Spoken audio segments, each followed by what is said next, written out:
Bénissons le Seigneur, bien-aimés frères et sœurs en Jésus-Christ, qui nous donne cette opportunité de pouvoir continuer dans notre étude, dans notre recherche de la vérité, parce qu'en réalité, c'est de cela qu'il s'agit. Selon qu'il est écrit en Jean, chapitre 8, le verset 32, vous connaîtrez la vérité et la vérité vous affranchira. Nous avons donc besoin de découvrir la vérité de Dieu, de l'accepter en tant que vérité éternelle, comme seule vérité dans ce monde de ténèbres et intégrer cette vérité dans notre marche, dans notre vie de tous les jours.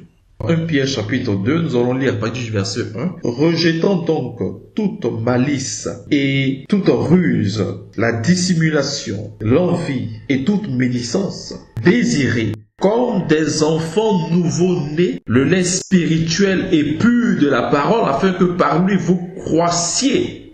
Il dit désirez, comme des enfants nouveau-nés, le lait spirituel de la parole, afin que par ce lait spirituel dont vous vous nourrissez, vous puissiez grandir spirituellement. Donc vous voyez, il y a donc une nécessité de grandir. Nous avons déjà dit que celui qui est un enfant, bien vrai qu'il soit héritier, il ne diffère en rien de celui qui est esclave. Parce qu'il est sujet aux mêmes forces qui dominent l'esclave. Il est aussi dominé par les puissances des ténèbres. C'est pourquoi beaucoup de chrétiens disent un chrétien peut être influencé par les démons, un chrétien ne peut pas être influencé par les démons. Voilà ce que la Bible enseigne en fait. Normalement, l'enfant il est héritier, donc il ne peut pas être dominé par les puissances des ténèbres. Mais s'il est un enfant, il ne diffère en rien de celui qui est esclave, c'est-à-dire de celui qui ne connaît pas le Seigneur et qui est donc esclave du péché. Il va subir la même force et la même domination. C'est pourquoi nous devons rechercher la croissance spirituelle. Nous devons la désirer. Il dit désirez-la comme un enfant nouveau-né. Regardez comment le bébé aime le lait maternel. C'est ainsi, et peut-être même, je dirais, bien plus encore, que nous devons aspirer au lait de la parole de Dieu, afin que par lui, nous puissions donc grandir. Donc, nous comprenons donc que l'enfant de Dieu doit grandir. Maintenant, quelles sont les différentes étapes de croissance? Nous avons déjà dit que c'est la semence qui détermine le processus de croissance de l'être, ainsi que la finalité de ce processus de croissance, puisque chaque espèce doit se reproduire selon la semence. C'est ainsi que la semence du chien va donc déterminer le nombre d'années qu'il faut à un chien pour arriver au stade de maturité. La semence également de l'homme naturel, l'homme selon Adam, va déterminer jusqu'à quel âge cet homme peut devenir mature spirituellement. Donc la semence est déterminante dans le processus de naissance, de croissance. La Bible nous enseigne qu'il existe 3 grands stades de croissance. Ou disons, pour être plus exact, que le processus de croissance se divise en 3 grandes périodes. Il y a la période où on est enfant ou bébé spirituellement. Il y a la période où on est mature spirituellement. Je prends les 2 extrémités parce qu'au milieu, il y a une période intermédiaire. Donc, enfant, mature et la période intermédiaire. Nous allons lire un passage parce que l'apôtre Jean a nommé ces différents stades de croissance, ces différents niveaux de croissance spirituelle. On va prendre nos Bibles dans 1 Jean chapitre 2 et nous allons lire à partir du verset 12 pour voir comment est-ce que Jean a nommé ces 3 stades de croissance spirituelle. Je vous écris, petits enfants, parce que vos péchés vous sont pardonnés à cause de son nom. Je vous écris, Père, parce que vous avez connu celui qui est dès le commencement. Je vous écris, jeunes gens, parce que vous avez vaincu le malin. Je vous ai écrit, petit enfant, parce que vous avez connu le Père. Je vous ai écrit, Père, parce que vous avez connu celui qui est dès le commencement, je vous ai écrit, jeunes gens, parce que vous êtes forts et que la parole de Dieu demeure en vous et que vous avez vaincu le malin. L'apôtre Jean, qui adresse donc une lettre à l'Église, en réalité n'est pas en train de s'adresser à des personnes en les considérant à leur stade naturel. Il n'est pas donc en train de parler à des petits enfants âgés de 2 ans, 3 ans, 5 ans. Il n'est pas en train de parler à des jeunes gens, donc disons plus ou moins des adolescents. Il n'est pas en train de parler à des pères, disons des chefs de famille ou voilà, des hommes matures. Mais la description qu'il fait est liée au niveau de maturité spirituelle des personnes qui constituent l'Église à laquelle il adresse sa lettre. Et ici, nous avons donc des petits-enfants, nous avons des jeunes gens et nous avons des pères, toujours sur le plan spirituel. Cela nous est confirmé par différents passages. On va lire dans Éphésiens chapitre 4. Alors, ce sont des passages sur lesquels nous allons revenir au cours de cette étude pour les approfondir. Il y aura des termes ou des expressions qui pourraient sembler difficiles à comprendre pour certaines personnes.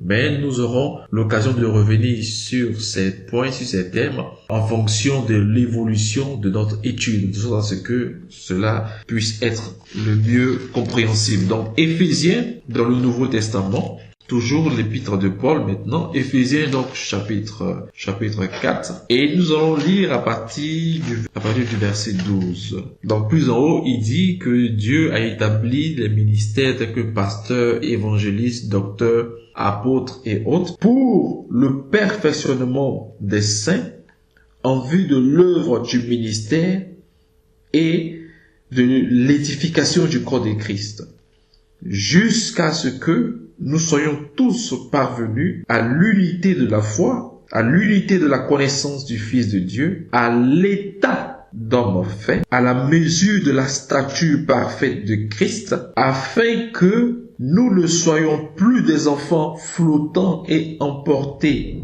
à tout vent de doctrine, mais que, professant la vérité dans la charité, nous croissions à tous égards par celui qui est le chef, Christ. Vous comprenez? Donc l'apôtre Paul dit que Dieu a suscité à l'intérieur de l'Église des ministères qui sont donc pasteurs, évangélistes, docteurs, prophètes et autres, pour que l'Église, c'est-à-dire tous les chrétiens, soient édifiés, puissent grandir spirituellement pour devenir des hommes matures, des hommes faits, pour atteindre la stature parfaite de Christ, afin qu'ils ne soient plus des enfants. Donc vous voyez que Paul dit, on doit donc quitter, en résumé, le stade d'enfant pour arriver à un stade de maturité, un stade d'homme fait, à la stature parfaite de Christ. Nous allons expliquer un peu plus en avant au cours de cette étude tout ce que cela veut dire. Mais nous comprenons déjà par ces passages que on peut donc être enfant et on peut donc atteindre un stade de maturité. Et puis naturellement, étant donné que c'est un processus,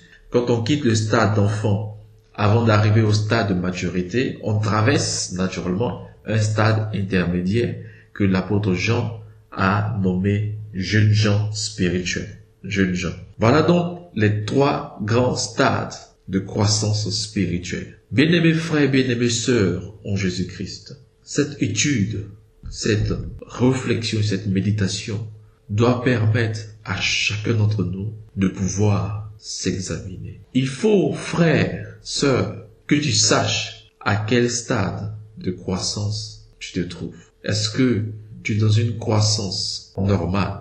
Est-ce que le processus de croissance qui a été entamé en toi se poursuit? Ou est-ce qu'il a été bloqué? On a donc pu voir déjà qu'il est possible donc d'être enfant, jeune gens et atteindre le stade de maturité. Parlons un peu du stade d'enfant.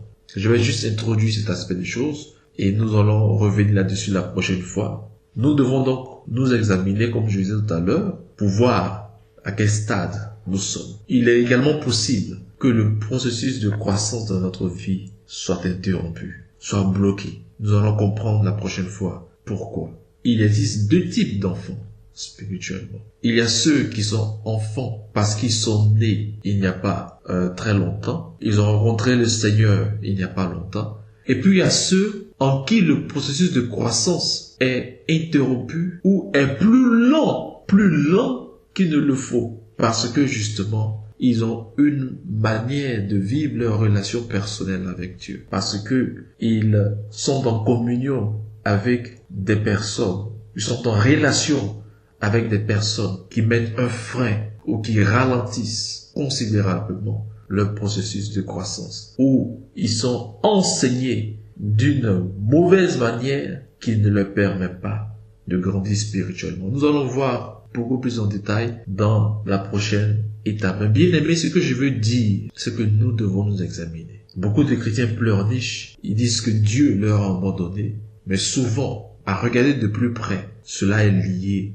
au processus de croissance dans notre vie qui est interrompu, qui est bloqué, qui est ralenti. Bien-aimés frères, nous devons nous examiner et voir, est-ce que nous progressons avec le Seigneur? Est-ce que nous avançons avec le Seigneur? Est-ce que nous recherchons à connaître Dieu, à connaître Christ et à lui ressembler davantage? Parce que la piété, l'apôtre Paul disait que la piété est une activité. Est-ce que nous travaillons à grandir spirituellement? Que la grâce de Dieu repose sur vous, que sa paix illumine les yeux de votre cœur et que tout ce qui pourrait faire obstacle à votre croissance soit brisé par la révélation de la parole de Dieu et que le Seigneur vous donne d'accéder à une relation plus profonde, plus intime, à un niveau de croissance qui vous permette d'être l'image parfaite de Jésus-Christ. Que Dieu soit avec chacun d'entre nous et ne manque pas notre prochain rendez-vous au nom de Jésus-Christ. Amen.